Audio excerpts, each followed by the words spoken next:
Okay, we'll be starting our final program for today, uh, program by Ludovic, and the title is Our Journey from Gitflow to Trunk-Based Development. Please, Ludovic. All right. Good afternoon, everyone. Konnichiwa, DevOpsDays Tokyo. I'm very excited to be with you today to share about trunk-based development. I really appreciate, especially because this is the last day of today. It's been a long day, so I really appreciate that you are still here. And today we are going to try to address two problems that I believe are critical when we try to build high-performing teams. First question I would like to ask is, how can we stop struggling with releasing software? And the second question I would like to ask is, how can we deploy on Friday without freaking out? So we're not Friday, but I really enjoy deploying on Friday and just go to the beach and enjoy some beer. Okay. My name is Ludovic. I'm working as a CTO at NFQ. We are a consulting firm specialized in software development, data platform, cybersecurity. I am originally from France, but I'm now based in Vietnam. We are hiring in case you have any questions. If you're curious, we can have a talk later on. Okay. Usually when we start a new project, it's a little bit like this New Year resolution, right? We make promises. We say, look, let's try to do things in a better way. Let's try to not repeat again the same mistake again and again from the last project that we got, right? And one of the structuring decisions that we usually take is to decide which branching strategy we want to have in the team, right? And this branching strategy actually determines a lot of things, right? The way we are gonna basically collaborate as a team, the way we are gonna manage the code stability, because this flow will define the way we accept and refuse changes. And finally, as well, the way we are gonna release the software. So basically, when we choose a branching strategy, we need to consider these three aspects. One popular approach, of course, is Gitflow. It's highly popular, especially in the open source world, to manage contribution from untrusted contributors, right? The way it works is basically relying on long living branches. We have a couple of branches, long living branches. For example, the master branch in green is the stable version of your software. Nobody can commit directly on master, it's prohibited. Instead, as a developer, on a daily basis, I will work on the develop branch in orange, right? I will work on my features, and then from time to time, I will merge back. And then ultimately, we were gonna have some release in yellow.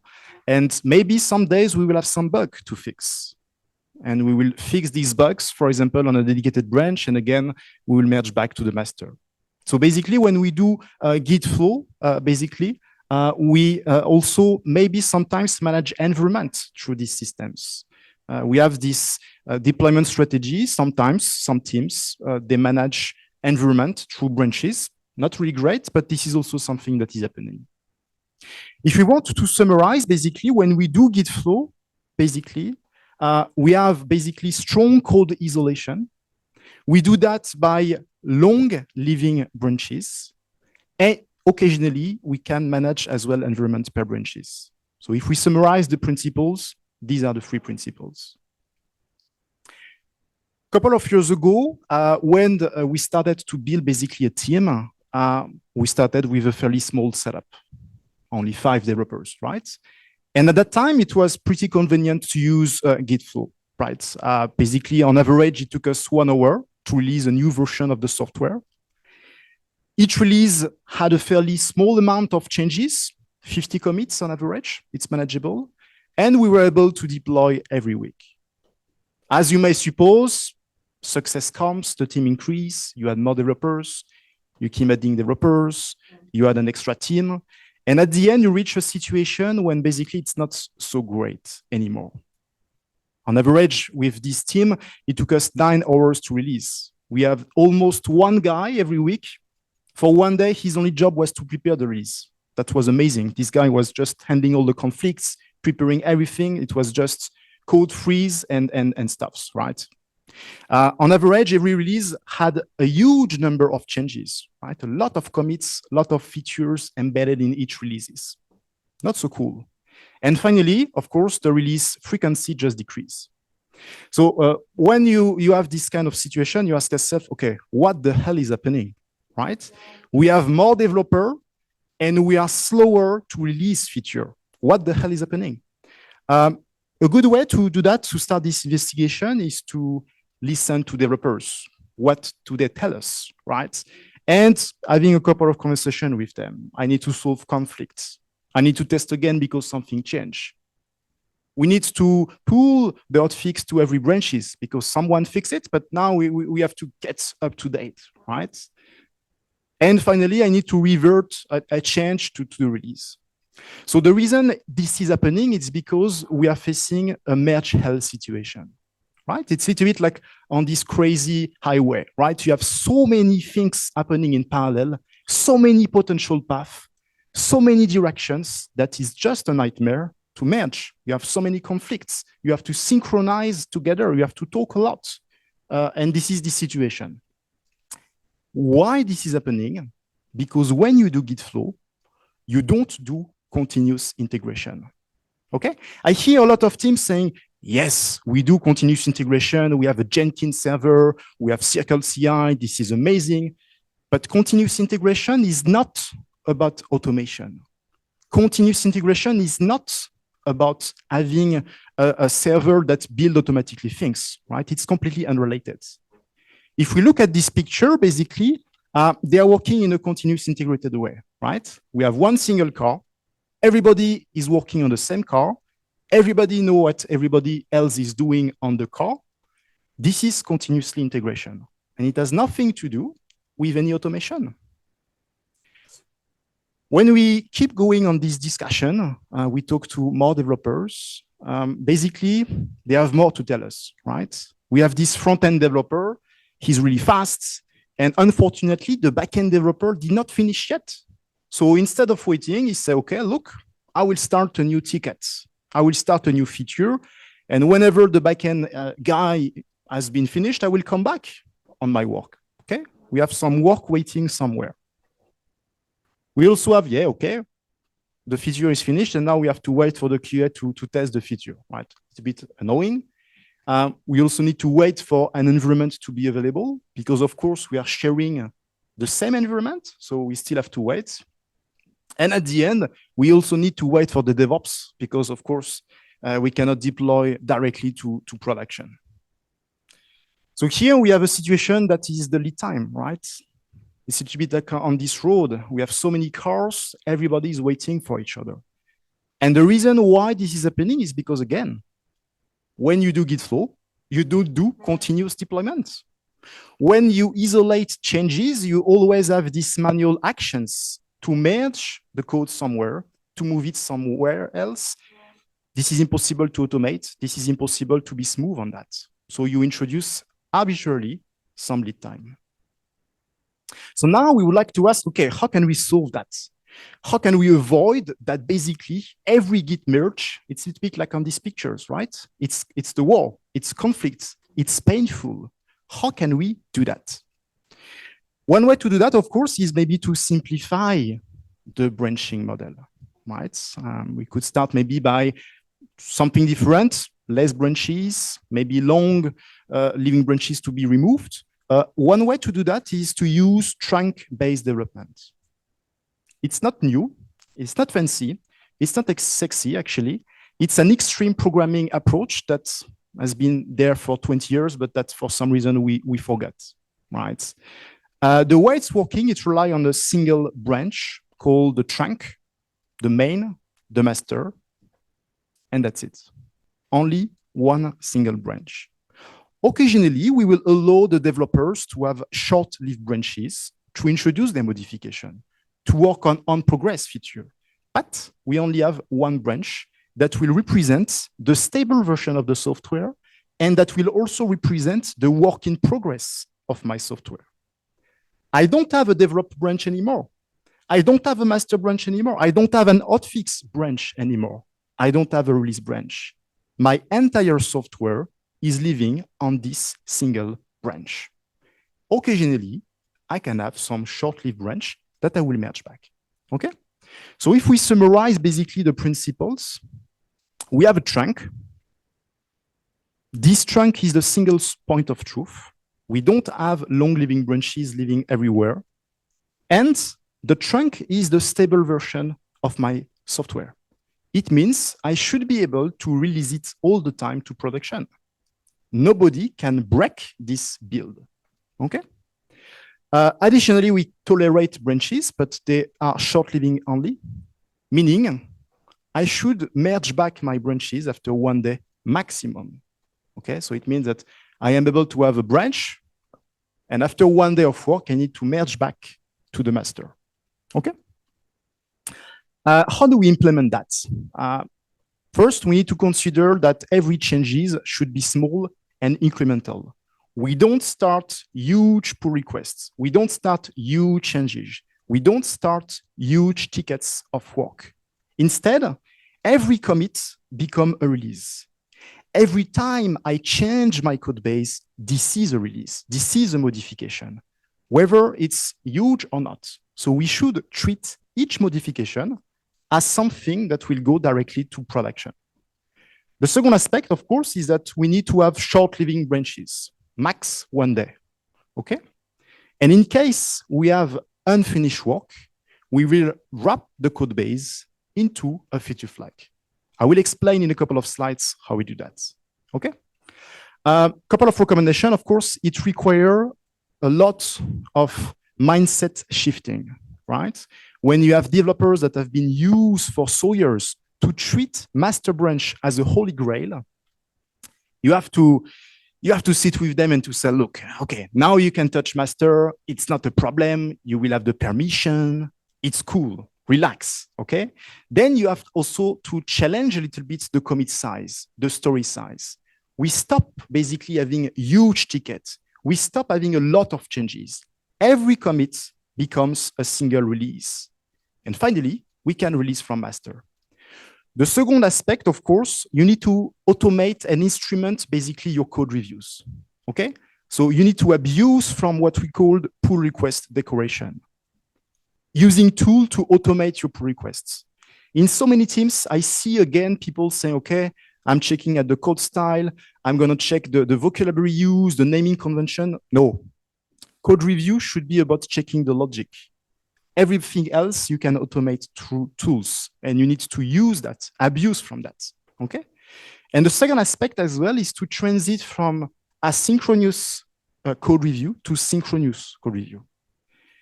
Remember, if I need to merge every day, I cannot wait that one developer is willing to come back to me in 2 or 3 days between 2 coffee when he has 5 minutes to review my code. No, we need to establish rituals. So today, for example, we block the calendar of everyone from 3 to 4, and everybody is reviewing the code of everyone. We stop this situation when we ask for a code review and it may happen 1 or 2 days later. It's not possible. Finally, you need to have a very strong rocket proof, basically build process. You need to have a decent testing coverage. Otherwise, you're going to take a huge risk to release, okay? Basically, it's a little bit what is happening, right? When we don't have many tests, we add manual steps. We isolate the code in branches. If you have a good testing coverage, you don't need this manual approval process. You need less branches, okay? And the second aspect, of course, is that it has to run fast. If I merge back every day to production, if I deploy to production, I cannot have a build that spends 30 minutes or 1 hour. It's not possible. So you need to invest time as well to have a fast building process. Okay? Cool. When you do that, of course, you have a lower merging effort because you spread the effort on the daily basis. So it's much easier. Second aspect, of course, as a consequences, you deploy and you release more frequently.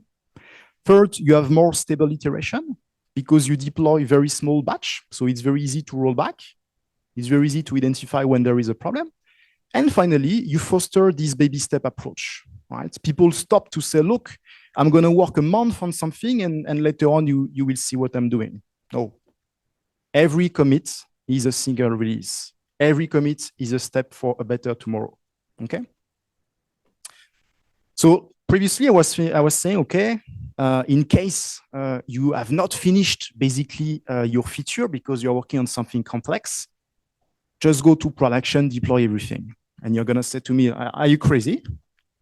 Of course, we have some work that is not finished and we still need to merge back to the main. This is the core principles of trunk-based development. And the way to do that basically is to use what we call feature flag. A feature flag is a button. It's a toggle, a little bit like on this feature. I am able to enable and disable on runtime a feature. Let's take an example. I am a front-end developer and I want to introduce a new component, but the backend team is still not ready. I'm still waiting for my API. So instead of waiting for them and having my branch living somewhere, I will just wrap my code into a condition, a feature flag, okay? And my blue component here is this new component on the right. And I will attach this condition to a toggle, a button, meaning I merge back to production, but the component is hidden. It's not rendered to the final user. And whenever something is ready, then we can turn on this functionality, okay? So basically, I am pushing code that is not ready, that nobody can access, and it's connected to this dynamic mechanism. We can do that, of course, on the backend. Let's imagine you are working on a complex refactoring, you're introducing a lot of change. Again, instead of isolating everything on your branch, you will wrap your modification into a feature flag. You will work, but at least you provide transparency on what's going on. Everybody, they have access to this code.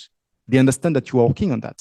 So you reduce as well the likelihood to introduce a conflict. Okay. Finally, we can also use feature flag if we want to do product discovery. We want to target a specific audience, right? I'm living in Vietnam, and we have a wonderful application called Grab. It's an application that helps us basically to book taxis, even motorbike actually. And I was in Da Nang recently, and I ordered a Grab taxi. And I realized that there was this small notification at the bottom of my screen. And I realized that Grab actually use their audience to release some features. Because I was in that city, based on my geolocalization, they were enabling the feature. But if I was ordering the Grab in a different city, this feature would have not been enabled. Okay, so basically I was kind of like a beta tester for them with limited risk. So the feature flag was used to dynamically target a specific audience based on the location. But it could be on a different criteria. It could be based on my age, based on my profile, based on my phone, whatsoever. Okay, so we can use feature flag as well to target specific audience. So if we summarize, feature flag allow us to deploy non-ready feature to production. It's a bit like on this road, right? The road is not finished, but I can still practice it. I can still work on that, right? The second aspect is that feature flag enable us to render dynamically a feature, okay? It's not just a if in the code, it's a dynamic if that in seconds, I can enable or disable in case something wrong is happening, okay? And when you do that, actually, you decouple deployment from release. I am deploying every day to production. Every commit is a single release, but it doesn't mean that I'm releasing, meaning activating new feature every day. So it means that my production is constantly up to date. My production is constantly basically deployed with the latest version of the software, but it doesn't necessarily mean that I'm releasing every day. So we decouple deploying from release. All right. How do we do that? Easy, homemade implementation. If you want to DIY this, you can do it because at the end, this is just a Boolean coupled to a databases and you manage states and so ever. You can use as well some SaaS solution. Some of them are open source. Some of them are proprietary. Depends on the complexity you want to introduce, depend on what you want to achieve. Pick your battle. What is good as well is that you can connect feature flag to your product development approach, right? You can connect that to Jira, meaning your product manager will be able to enable or disable a feature himself. And he can track the activations, he can track the impact. So it's really cool as well to involve your product management team in this process. Where do we place feature flag, right? Depends on what you want to achieve. If you want to target a specific component or pages, you will target the UI. If you want to target basically an endpoint, probably you will use the payloads. One value of the payload, one value of the endpoint to define if a feature is enabled or not. It can also be completely tied in your business logic via discrete processing, okay? Whatsoever, if you use a feature flag, you need to pay attention at security. Again, it's not because a component is not rendered that nobody can play with it. So you need to make sure that permission are enforced, that something is really blocking your process. And of course, you cannot deploy a feature flag if it's not tested. Okay, so you need to have a unit test covering what is happening if the feature flag is enabled, what is happening if the feature flag is disabled. You need to cover this with tests. Okay. Even if you are a very good professional of software engineering, feature flag can go very, very wrong. We are in 2012, a very professional company based in the US. They implement a stock exchange mechanism. They implement a dynamic trading algorithm, right? So they make dynamic order on the stock exchange. At some point, the regulation changed, and they need to introduce a new version of this software, right? So they use a feature flag, they make a couple of tests, they sit together, they document everything, and the day comes, they deploy their software to their servers. 45 minutes, they start to realize that there was a problem because suddenly the system was making wrong order. It was making really, really terrible decisions, really terrible. At the end of the day, they lost almost 400 million USD. 2 days later, the company got bankrupt because they didn't have any liquidity. When they did the postmortem later on, they realized two things. First, they reuse an old version of a feature flag, right? So they reuse the name of an old feature flag that was used a couple of months before. First mistake. Second problem, they had 8 servers and they only deploy their code to 7 servers. It was documented, it was checked, but someone forgot to deploy the new version of the code base on the last server. What happened is that when someone turned on the feature flag, it reactivates a legacy portion of the code base that generates this crazy order. Okay, so feature flag can go very wrong. I think it's a good example. Even if you work in a very organized way, test is covered, everything is documented, it may happen.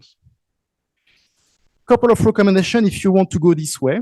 Of course, we need to use them as little as possible. Okay, if you have more than 20 feature flags, I think it starts to be complicated. We need to place them as high as possible in your code base. If you start to have feature flag containing another feature flag, containing another feature flag, it's going to be a disaster. They need to be battle tested, unit testing. What is happening if the feature flag is enabled? What is happening if the feature flag is disabled? They need to be documented. Who is responsible for the feature flag? What is happening when we enable it? What is supposed to happen when we disable it? When do we remove it? And what is the procedure if we need to roll back?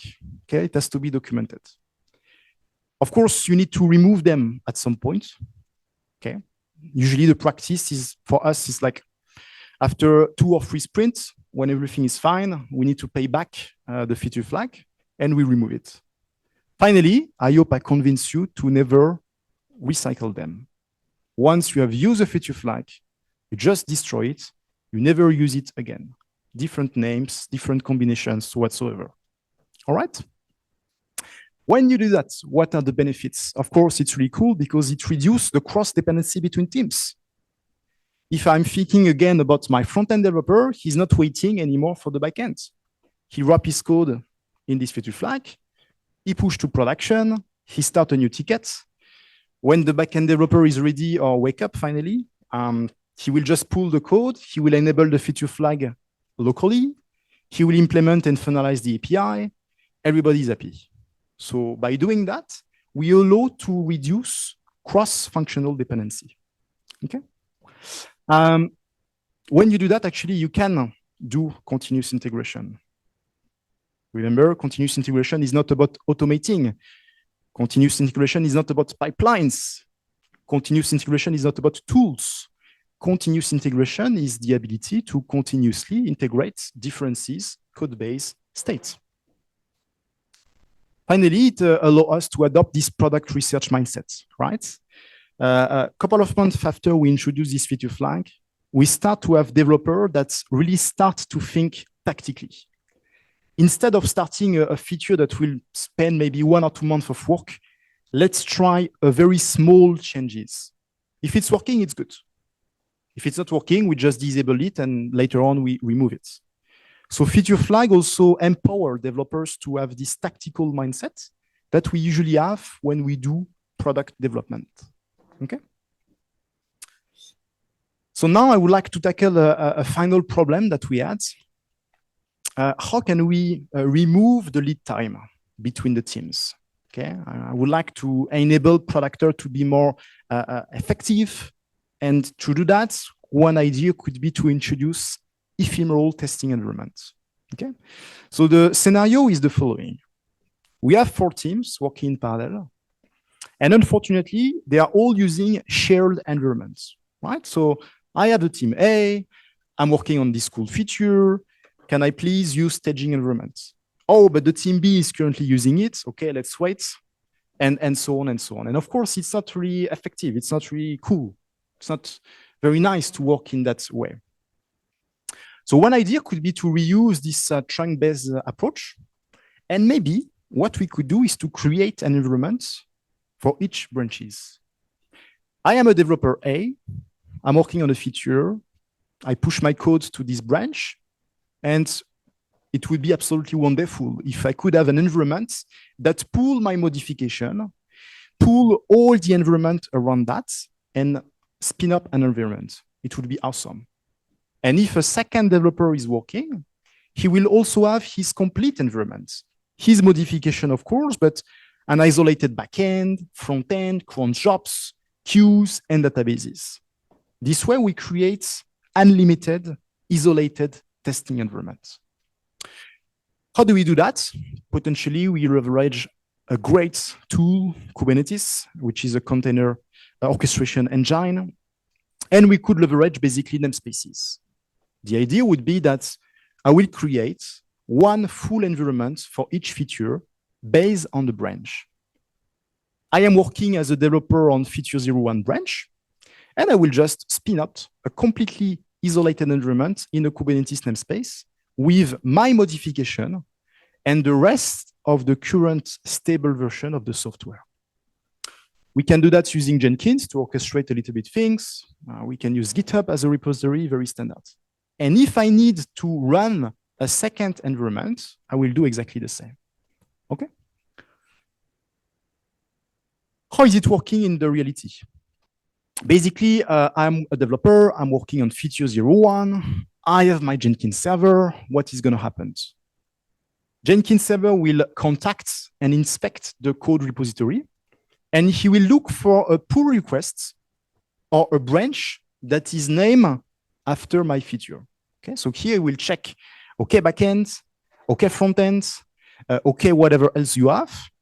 Do you have, guys, a feature, a pull request, a branch that is named feature 01?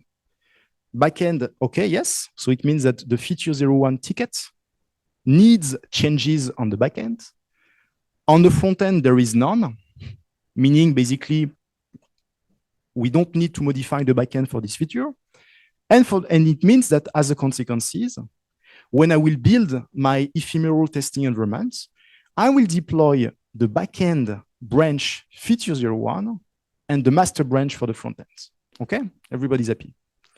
Of course, in case I want to build the feature environment for the feature 02, I see that there is one for master, for the backend, one for the front end. I will pull the two of them. Okay, so this is how we solve that. Third aspect that is important,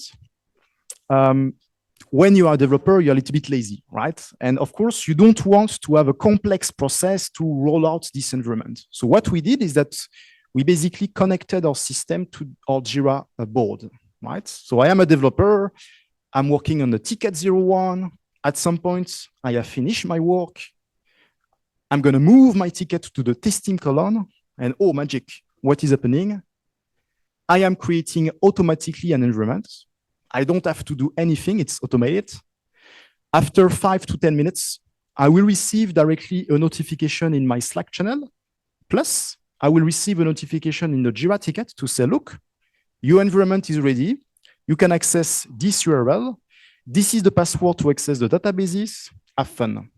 This is what we can do. Okay? Then we can have a QA, for example, or we can have the product manager that will test for a couple of hours the feature. And at some point, when this guy will be happy, he will move the tickets to the ready column. And oh, magic, what is happening?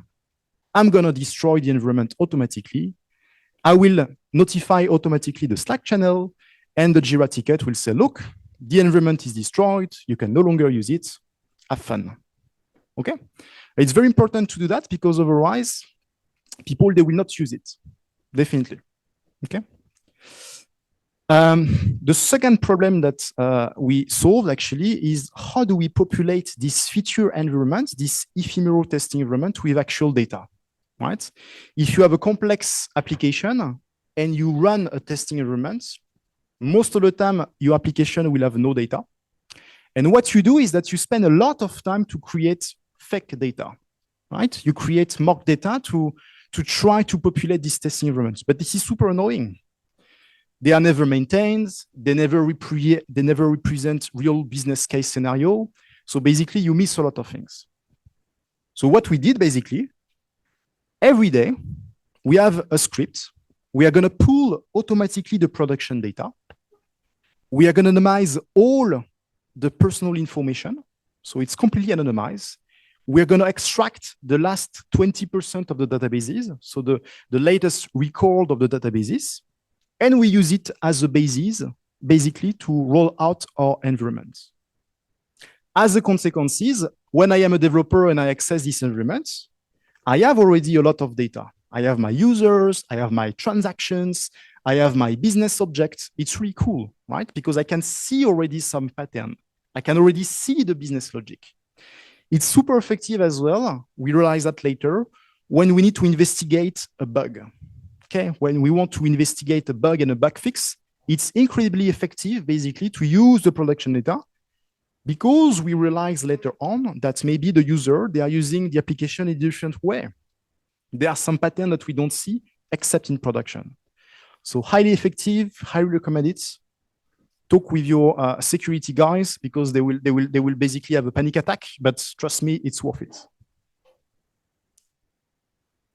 So a couple of recommendations. If you want to go this way, you need to monitor your instances if you want to remain cost effective. Okay, developers, they like toys, and this is a new toy. So basically, they will spin up a lot of environment. They will never close it. They will say, look, I still need to check something. This is cool. So here, if you are working on the operations, I highly recommend you to have some alerting mechanism, threshold notification. What we do on our side is after today, if nobody uses the environment, we destroy it automatically. Okay, we don't care because it takes 5 minutes to rebuild it. Highly recommend you to do the same. Otherwise, your invoice, cloud invoice will just go up. I highly recommend as well to leverage production data to spin up this environment with relevant data sets. Otherwise, you will be blind and it will be annoying. Finally, use this self-service approach. Okay, it's a concept very similar to platform engineering. You need to have this connection with Jira tickets because otherwise, if developers they have to click on too many buttons, they will not use this system. Okay, so I highly recommend you build something great, self-service. This is the better way. Okay. What are the benefits when we do that? We remove completely the bottleneck. Okay, everybody is able to test autonomously. The ownership increase in the team. Okay, when you remove the bottleneck and the lead time, people cannot say, I am waiting. No, they need to own completely their feature. A developer is able to ship directly a testing environment. He's able to play with this feature. The developer that is reviewing the code can also play with the feature. So we have much more quality and ownership in the team because they see what is happening. They see their feature live in a near production environment. So it's really cool.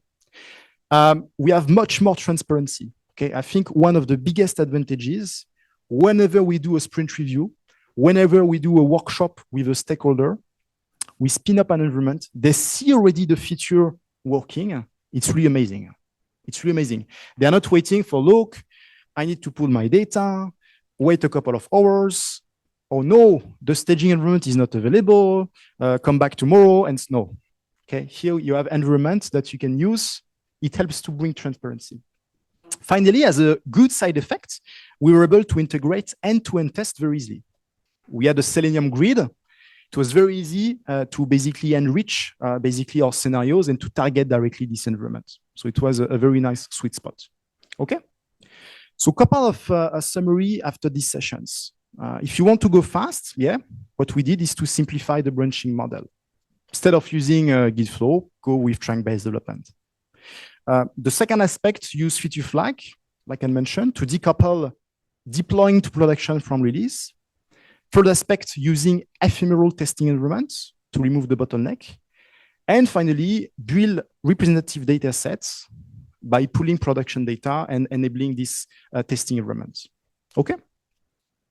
As a summary, we moved from this situation that was not so great. Remember this nightmare? We had one developer every week spending one full day just to solve conflicts, resolve problems, to this much better situation when we were able to deploy basically in less than 15 minutes, when each release introduce small changes, and when we have a very good frequency, okay, up to 2 days. When we look back again at the metrics, okay, this is a graphic that shows the deployment numbers before trunk-based development and after. After the adoption, we managed basically to multiply by 3 the number of deployment we were doing on productions. On the top week, we were able to deploy 13 times to production. On the top day, we were able to deploy 6 times to production. And on average, we had only 7% defect rates, meaning out of 100 release, only 7 had the problems that force us to roll back, to fix something, or so on. So we are pretty convinced with this number. It was really great to go to this journey, to this path. All right.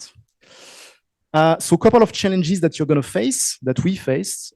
It's a significant mindset changes for the engineering team. Okay, you have to conduct a lot of workshops to redefine together what is basically the definition of ready, what is a small story, how do we tackle dependencies. Takes a lot of time.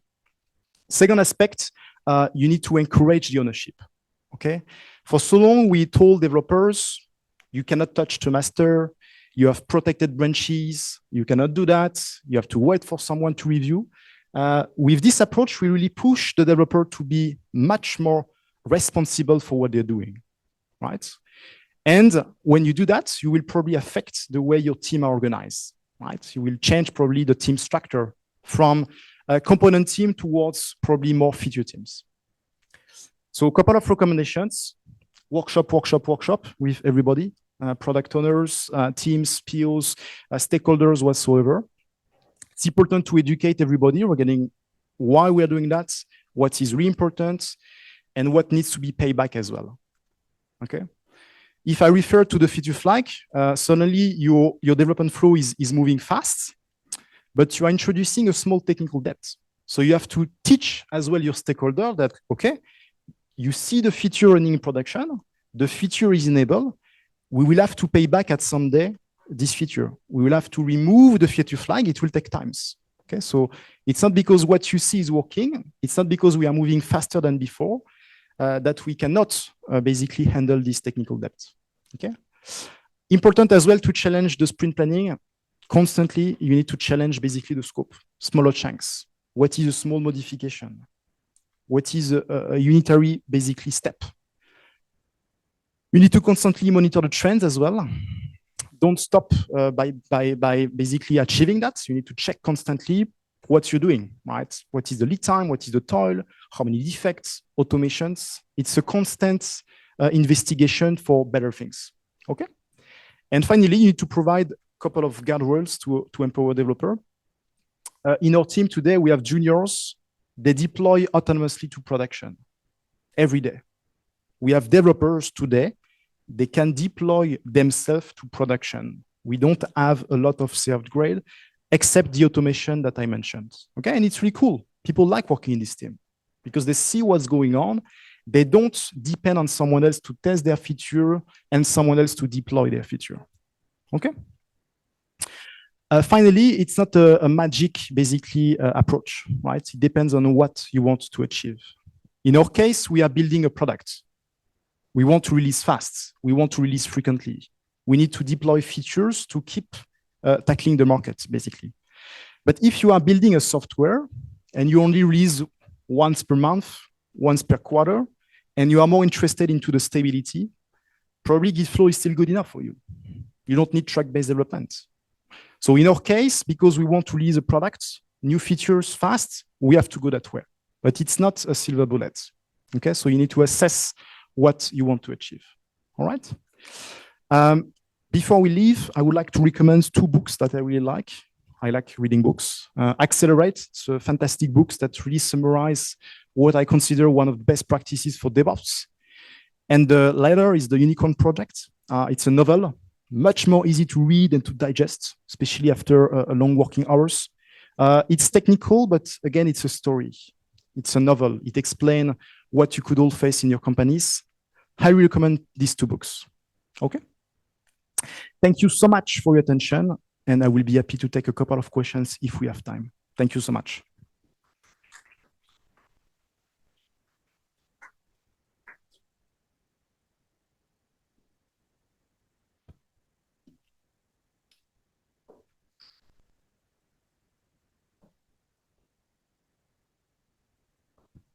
Hi. Thank you for your talk. On our team, we're almost in the place that you described there. The only points missing there are that we actually switch on pushing to main, and that we still have those little branches there. So what would you do to help people overcome the fear of pushing to mainline? And what would you do to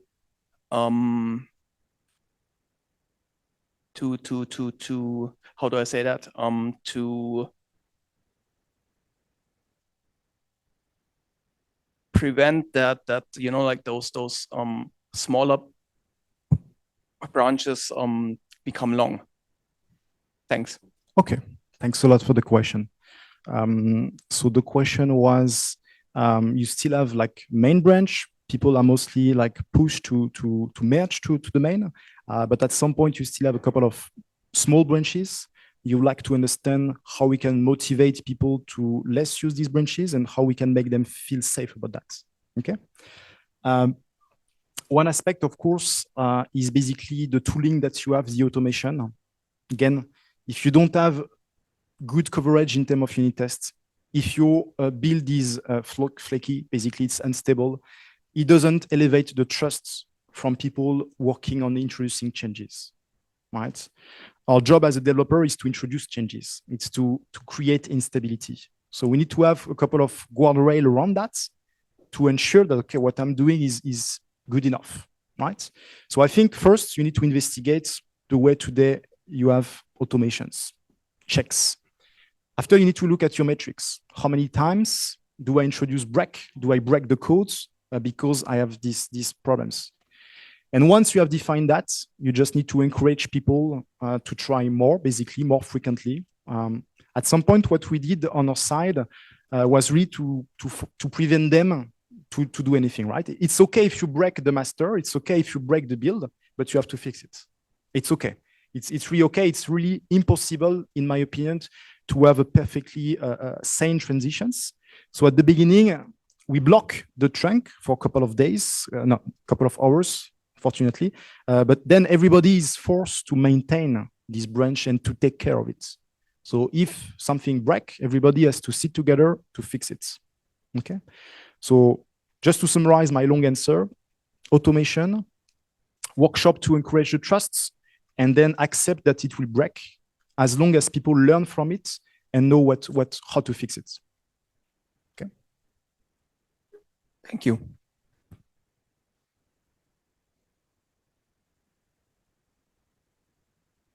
Any other question? Yes. So when something does break and you perform a rollback, do you roll back everything that was deployed or integrated, or do you roll back like a release? Can you give me more detail on that? We roll back only to the previous changes, basically. Okay. So today, every time you merge to the master branch, to the main, to the trunk, every time you merge, it creates automatically a release that is shipped to production. So it means that in case it's failing, we just roll back to the previous one. As easy as that, okay? So we are really shifting. In the past, I was releasing a bunch of tickets together. I was releasing a bunch of features together. I was releasing a bunch of tickets. I'm not doing that anymore. Every time we merge to master, it's got deployed. Even if someone is merging later on, 5 minutes later, it's again a different release, okay? So this is how we basically isolate the changes and keep small, consistent changes, basically. Okay. And after we have some automation, we are using Sentry. We are using a commit fault. So basically, we synchronize Sentry with the hash of the commits, and then if there is an exception, we know exactly which portion of the code and which developer is responsible for that. He has to pay a beer for the entire team, and after he fixes that. I'm kidding. But yeah, there is a way basically to isolate changes and to automate that. Got it. Thanks. Hello. Okay. Yes. Thank you for your talk. One question I had, well, that's very basic, I guess, 4 keys question, but like deploy failure, how do you determine it? Like what makes you say this deploy was a failure? Do you have like all encompassing monitoring? Oh, and yeah, I have 10% exceptions suddenly. Okay, go back. Like, how do you do it practically? So again, it depends. So basically, what we consider as a deployment failure is in case we enable a feature and it's not working as expected, because we have exceptions, we have timeouts, we have latency, this is a failure for us. So if something breaks, this is a failure, okay? To answer more generally to your questions, we have advanced observability metrics. So basically, we have a couple of thresholds. If suddenly the traffic is decreasing, if suddenly we have a spike in terms of errors, 5xx issues, we consider that there is a problem. So it's both the discrete enabling of one feature or some trends, some metrics that will determine if there is a failure or not. It can be both, basically. But most of the time, with the way we work, when the developer is shipping to production, he will check by himself, okay, is it working as expected? So it is very proactive, usually when it's coupled to deployments. If the issue is happening a couple of hours later, which for some reason may happen, concurrency, thread exception, stuff like that, usually this is the metrics that will help us to reveal that. Okay, it's reconnected when we have cron jobs, for example, that trigger a certain error or stuff like that. It will be catched by the metric, but otherwise, most of the time, it's very proactive by the developer themselves. Thank you. Sorry, I have to finish here. So we're gonna have a network party later, so I think you have time to make questions. Absolutely, is that right? We'll be happy to take more questions later on with a beer. Okay, thank you very much, Ludovic. Thank you so much, guys. Enjoy the rest of the events. So that was the last program for today. We're gonna be having a networking party from 6 p.m. That's very soon. So we're gonna do it The venue is this room and the outside, just outside over there. So you guys can stay here or either wait outside. And also there'll be, you know, many drinks, soft drinks, foods. And you know where the coffee was given out today? Now it's changed and we're giving out Japanese sake right now. Actually, the sake brewery is here today and we have many socks, so please enjoy. Thank you very much.